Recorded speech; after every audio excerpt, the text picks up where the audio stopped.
I'm Melanie Marin-Pell of AJC, and I'm joined by Jamie Kirchick, author, columnist, and reporter.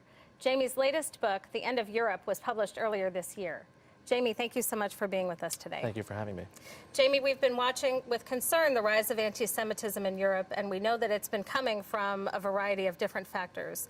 To what do you attribute the rise, and which of the factors is most troubling to you? I think there's three different forms of anti-Semitism generally in Europe. There's the far right that we're most familiar with, and you see that perhaps at the National Front in France or in Hungary. And then there is a increasingly emboldened left-wing anti-Semitism, which is becoming more mainstream, particularly in the British Labour Party over the past 2 years. And this obsesses very much so on the state of Israel, singling it out, comparing it to Nazi Germany and whatnot. And the third and deadliest form is Islamist anti-Semitism.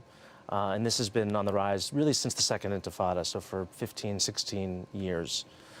The reasons for this, I think, are multifold. One is as we've moved further and further away from the Holocaust, there is less of a memory of that period of history, and the post-war taboo on anti-Semitism, I think, is less so than it was 50, 60 years ago.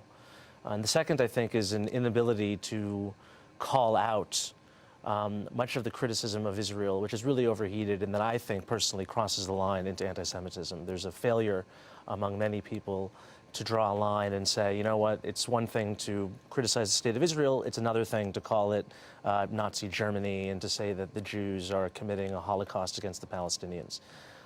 So I think that these are the multiple forms that we're seeing in Europe today. Jamie, thank you so much for joining us today. Thank you.